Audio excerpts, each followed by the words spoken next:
Վերադառնանք նորից Թուրքիայի հանդիպումներին, Ալիև, հետո Փաշինյան եւ այսօր հայ-ադրբեջանական սահմանին կրակոցին։ Ում ինչ է ուղղված այս կրակոցով։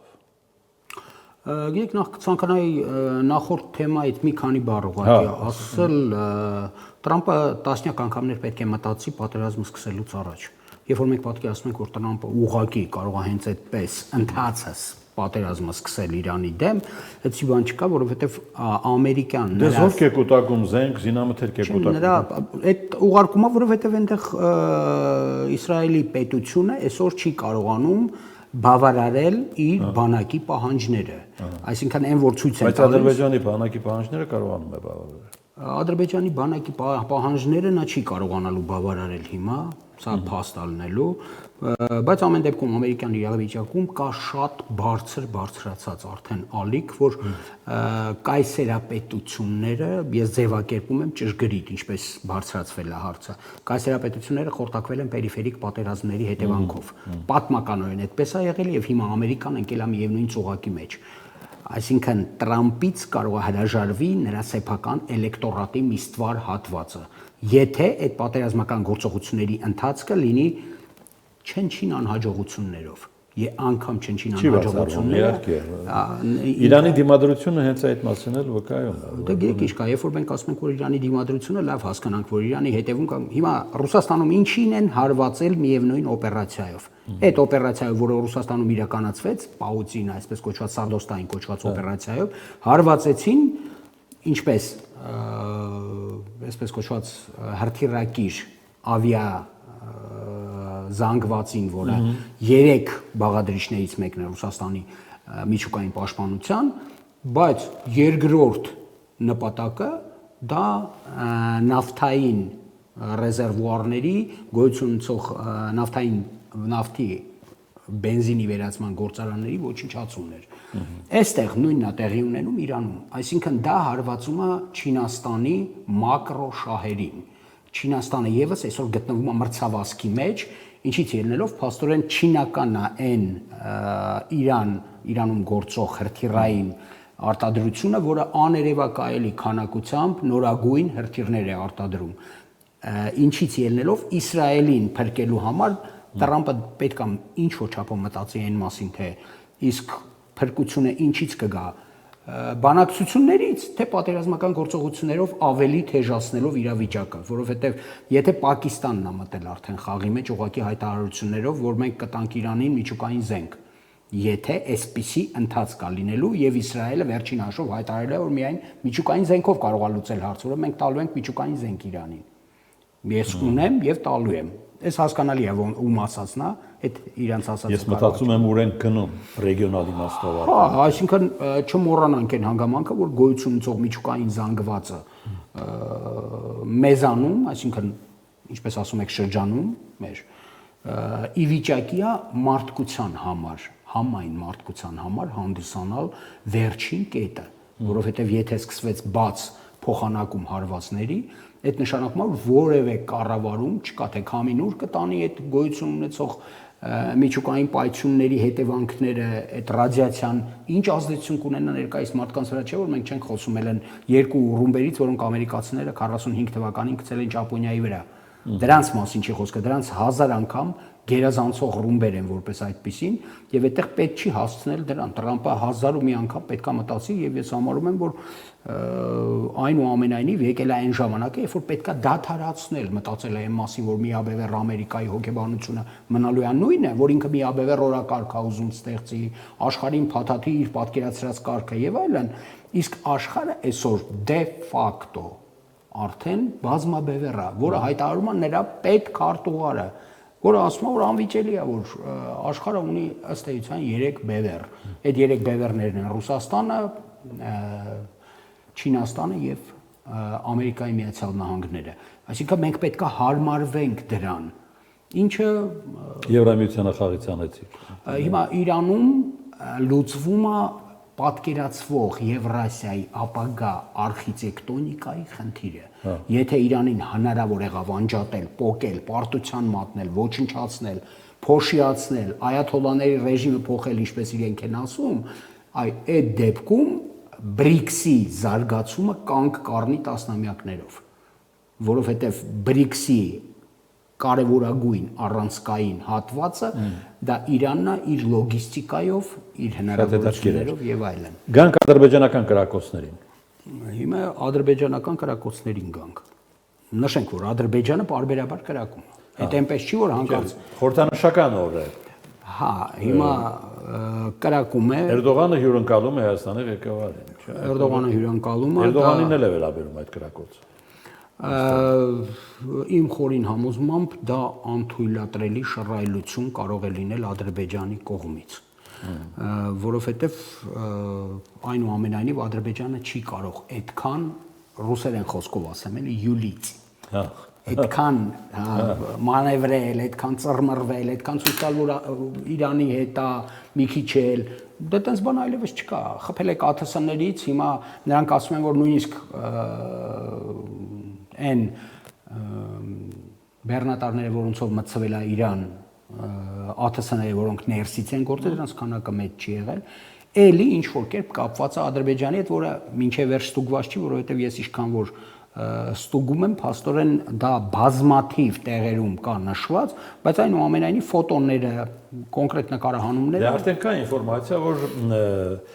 Իրանը հավաքում է փաստեր, որոնք կապացուցեն։ Եվ ինքը սպասելու է, որ ապացուցվի։ Մենք ո՞նց ենք պատկերացնում, էլի։ Չէ, մենք պատկերացնում ենք Իրանի պաշտոնական ռեակցիան այս։ Չենք, մենք պատկերացնում ենք, որ Իրանը չի կարող այդպիսի շռայլություն իրեն թույլ տալ, որ սպասի, որովհետև սպասել այդ նշանակում ստեղծել ինչ-որ կոմիտեներ եւ այլն եւ այլն։ Մենք պետք է ելնենք նրանից, որ դա Իրանի կենսական շահերը շոշափող մասնակցություն է եղել։ Այսինքն բոլորն աշխարհում իմացել են, որ Իրանի ստրատեգիական նշանակության օբյեկտները հյուսիսում են սարքած, լեռներում են սարքած, որպեսզի Իսրայելի ինքնաթիռները չկարողանան ռմբակոծել, մեծ լինի տարածությունը մինչև հասնելը։ Եվ այստեղ փաստորեն Ադրբեջանի դերը բացառիկ էր։ Ադրբեջան, եթե հիշում եք, եկավ նախագահը Իսրայելի, հետո հրավիրեցին նաև Ամերիկայից հատուկ ներկայացուցիչ, որպես այդպեսին ամենայն հավանականությամբ տվեցին ինչ-որ գառանտիաներ, ուղղակի ես չեմ հավատում այսօրվա գառանտիաներին։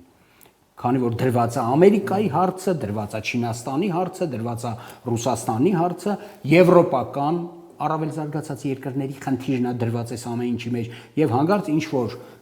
երաշխիքներ տվել են Ադրբեջանին։ Արդյոք այդ երաշխիքները պահելու են, անդրադառնալու են դրան ամեն պահի, թե ոչ։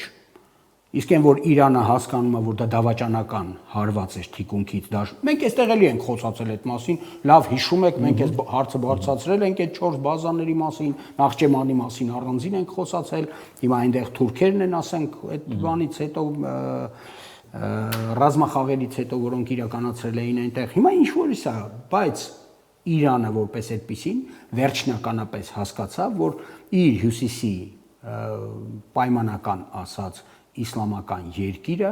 բացարձակ թշնամական վարքագիծ որդեգրեց այս իրավիճակում, երբ որ նրա կողմնակիցների թիվը գնալով շատանում աշխարհում, այսինքն Պակիստան, Չինաստան, հուսիտներն են նորից ոտքի կանգնել, նորից ոտքի են կանգնել լիբանանյան ուժերը Հեզբոլլայի եւ մի բան էլ էլի, երբ որ ասում են, որ հա գլխատեցին, ախպեր մի հատ Ջոնսոն կա Լարի, շատ սիրում եմ իրան որպես վերլուծաբան, ասեց, ես ուղղակի հրաժարվում եմ հասկանալ, թե ինչպես չեն յուրացրել գլխավոր պատմական դասը մեր հրյա եղբայրները, չէ՞ որ նրանք ժամանակին ամենախարիզմատիկ, ամենաազդեցիկ հերոսին խաչեցին եւ ինչ դրանով կարողացան կանգնացնել նրա շարժումը։ Այդ քրիստոնեությունը հնարավոր եղավ նրա մահապատժով կանգնացնել։ Անկամ Խամենեին, եթե հաջողում է, երկրորդ Խամենեին չկա, այդ երկրորդ ասում եմ, էլի մենք բոլորս շատ լավ գիտենք, որ Կարմիր բանակի հրամանատարական կազմը 41 թվականի սկզբից կոտորվել է պատերազմի։ բայց նրանց փոխարեն եկել են մարդիկ, որոնք տաղանդով զգալիորեն գերազանցում էին հակառակորդին, որովհետև դա գաղափարաբանական դաստիարակված Բուջոնում եկավ Բաղրամյանը փոխարեն։ Բուջոնում փոխարինեց Բաղրամյանը, որին որոշեցին դատի տալ, թե մեզ խաբել է պատերազմական գործողությունների ժամանակ, դուրս ա բերել բաց դիրքեր հրետանին, կրակել է եւ ընկել է այն քաղաքը, որը պետքա չընկներ, Քյոնիգսբերգը։ Երբ որ Գուդերյանը ասեցին, ոնց ուրեք դիմում, բա շվեյցարական դատարան։ Ամարտը դուք բան չեք գժվել, պատերազմում խորամանկելը դա արվեստ է։ Ինչ եք ուզում այդ Բաղրամյանից ինչ եք կպել, որ հա բերեք դատի տանք։ Լավ, չշեղվենք եւ մոտենանք մեր հանդիպման այսօր ավարտին։ Այսինքն հիմա որ սահմանին է մոտ այս իրավիճակը, բանակցությունների թե պատերազմի ավելի թեժացում։ Ես համոզված եմ, որ պատերազմական գործողությունների համար Ամերիկան դեռևս ժամանակ է ուզելու ավելի լավ պատկերացնելու, բոլորի հետ պայմանավորվածություններ ձեռք բերելու, որովհետև եթե ներքաշվեց տևական պատերազմի մեջ, դա ըստ էության ծանրագույն հետևանքներ է ունենալու առավել եւս ներկայիս տնտեսական տուրբուլենտության պայմաններում, երբ որ կիրառված քայլերը Տրամպի ցանկալի էֆեկտը չեն տալիս ոչ մի կերպ, երբ որ պարզվում է, որ ոչ մի ուղղությամբ է, որ մտածում է։ Չէ, իսկ ինչու՞ հաջողել էլի, հաջողելը որն է նրա, ասենք հաջող անցկացված տնտեսական ինչ որ մի քայլ, ինչ որ մի ռեֆորմ, ինչ որ մի այդ տարիֆները, որոնք դրել է Հիմա Չինաստանը չի տալիս այդ մետաղները, այսպես սակավ հողում գտնվող մետաղները, որտեղ ինքն է միակ վերամշակողը ըստ էության, եւ ամերիկյան արդյունաբերությունը սկսել է կանգնել։ Առանց են էլ ժանգոտացեր, վերացած էր մի զգալի հատվածով, Տրամպը փորձում է վերակենդանացնել, բայց այնուամենայնիվ այդ միակ չտալով եւ անընդհատ ձգում է բանակցությունները Չինաստանը, անընդհատ ձգում է թողնելով, որ տնտեսապես Ամերիկա, իսկ Ամերիկան Տրամպը շատ լավ հասկանում է, որ Ամերիկայի ուժեղ մասը, ուժեղ կողմը տնտեսությունն է։ Ոչ թե պատերազմական գործողություններն են, որոնք ոչ միտեղ հաջողություն չեն բերել։ Վերջին 30 տարին ամերիկացիները ոչ միտեղ լուրջ հաջողություն չեն ունեցել։ Ինչից ելնելով Տրամպը համարում է, որ տնտեսությունն է պետք փրկել։ Նա ճիշտ է համարում։ Բայց հիմա այսօր նա ունի 1001-ի հետ բարձելու հարցեր համանման ծանր պատերազմի մեջ ներքաշվելու համար,